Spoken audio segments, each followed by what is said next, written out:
Good afternoon, everyone. My name is Domingo P. Cabato Jr. and my report is all about mobile e-commerce and the mobile digital platform.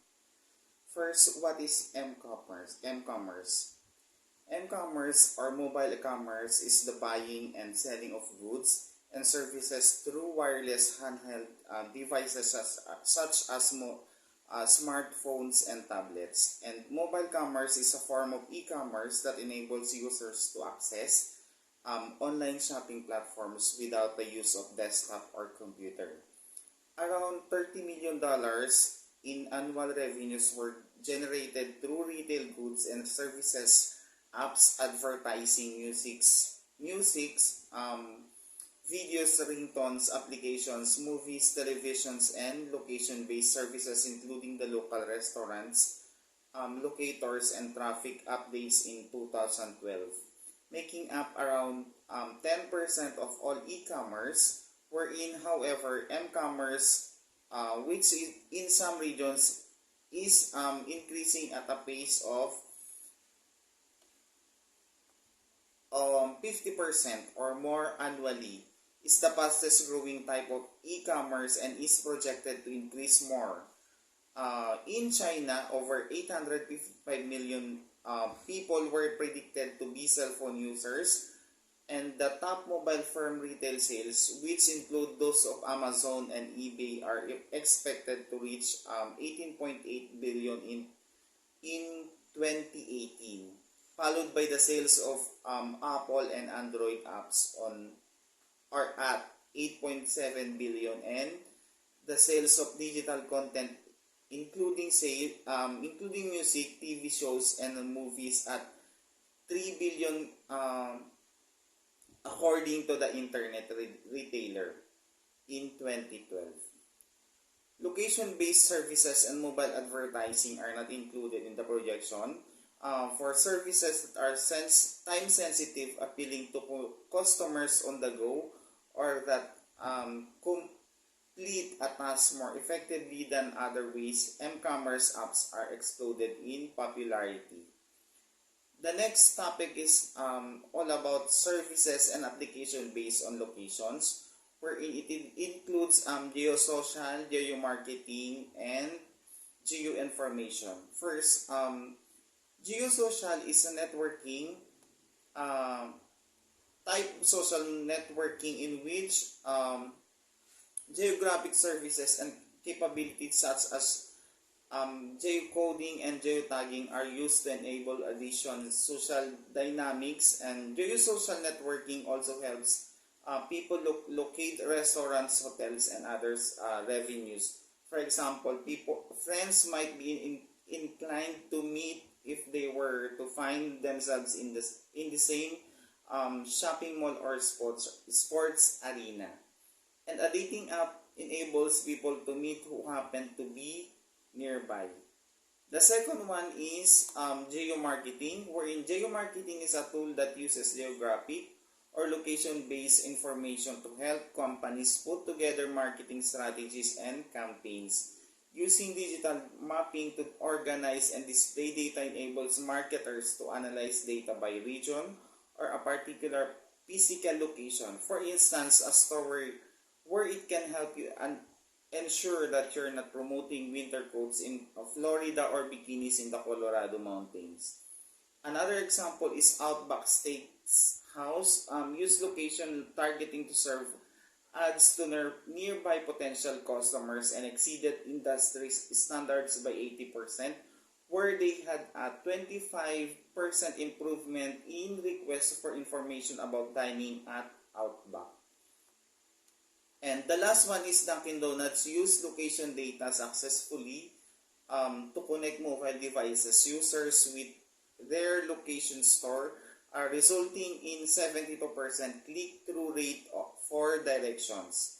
And the third one is geoinformation, wherein a geoinformation system, or GIS, is a computer system that analyzes and displays geographically reference information. It uses data that is attached to a unique location. Most of the information we have about our world contains a location reference.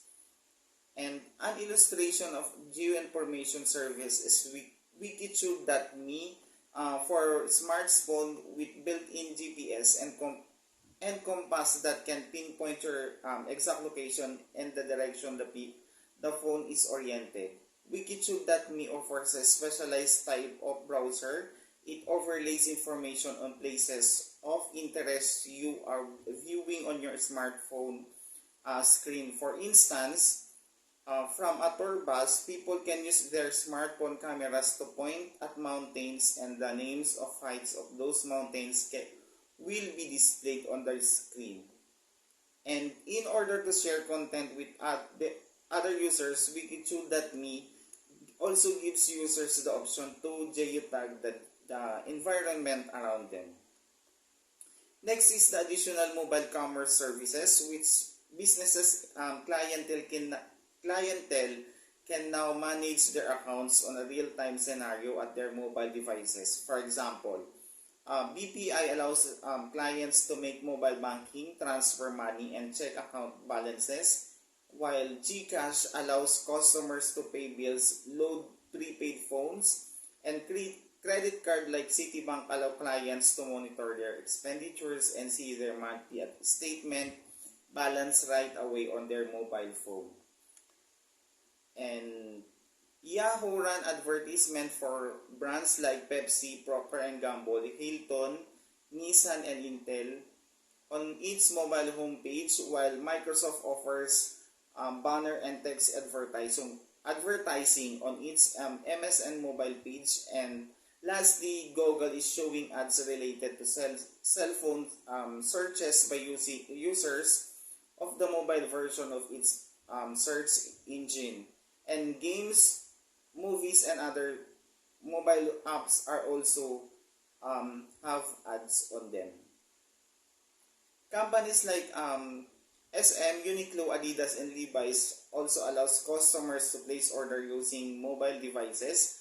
51% of online retailers now have e-commerce websites that are streamlined versions of their regular websites.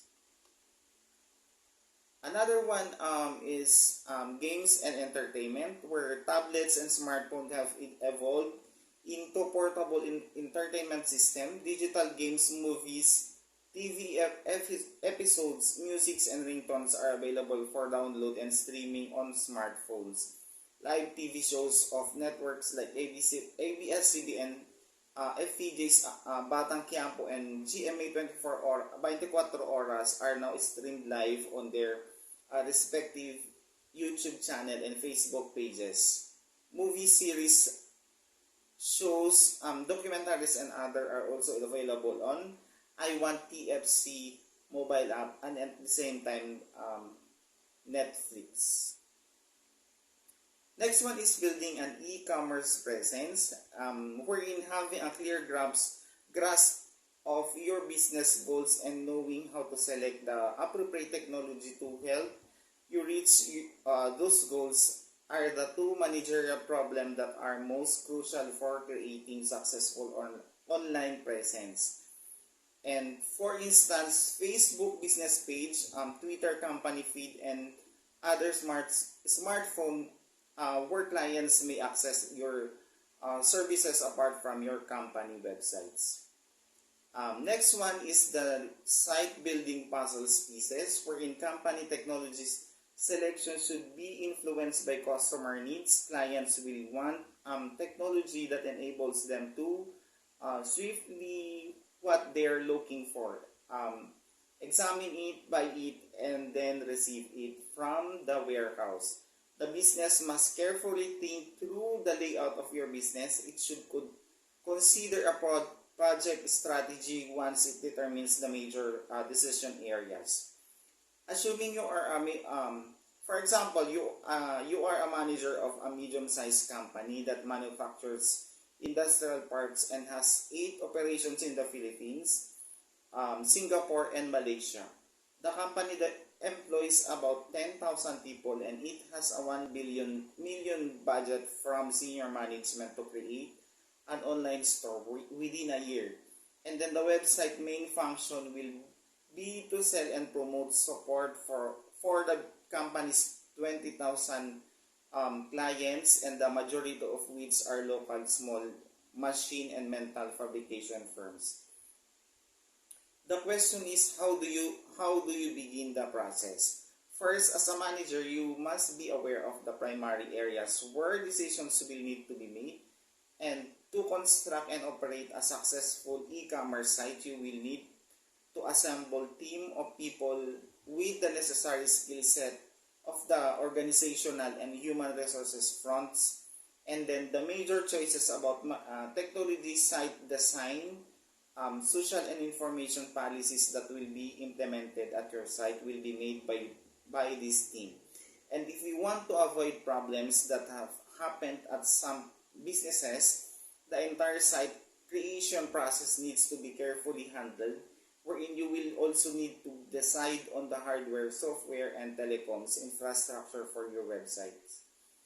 And next one is business objectives, system functionality, and information requirements, wherein a business should ask what we want the e-commerce site do for our business.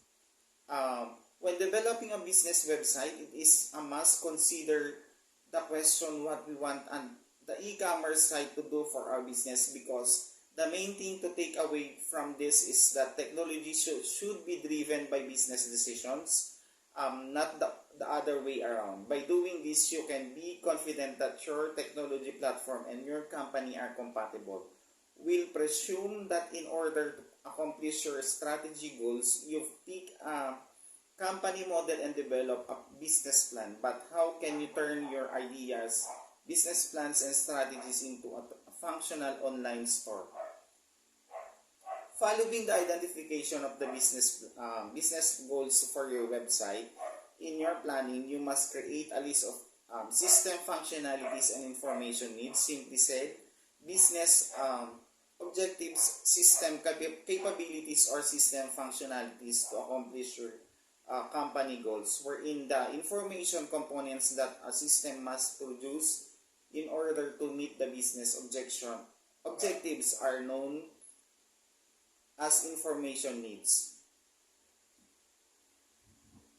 Next one is the website developments, wherein it includes in-house and outsourcing. Building and maintaining websites can be done in a variety of ways that depend on your willingness to spend money. First option is in-house development, which you construct and host or run the website of your own company or server.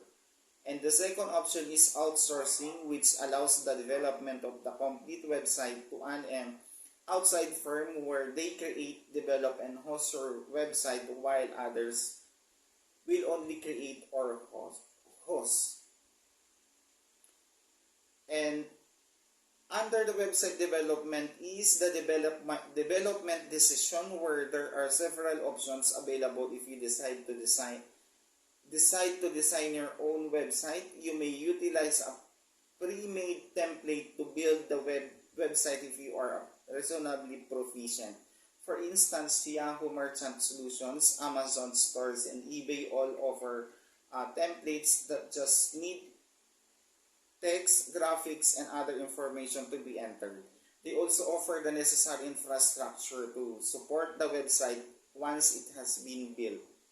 And another way to develop your site, if you have the computer building skills, which will allow you to build entirely from scratch, this is the use of different tools like Adobe Dreamweaver, Adobe InDesign, and Microsoft Expression. And the second one is the choice of hosting, wherein the majority of companies opt to outsource hosting and pay a company to host their websites, which as a result, the hosting company is in charge of making sure the site is live or accessibly every day of the year. And then the business can avoid dealing with the technical aspect of establishing and maintaining a web server, telecommunication links, or specialized staffing by agreeing the monthly cost. And lastly is the website spending, where simple websites can be created and hosted for $5,000 or less than a year in or less the first year. It costs several million dollars to a year to develop and maintain a website of large companies with high degrees of interactively and integration to corporate systems. Example is the Blue Fly, an online retailer of cheap designer clothes for both men and women, committed more than 5.3 million in the redesign of its websites. And that's all my presentation. Thank you. Have a nice day.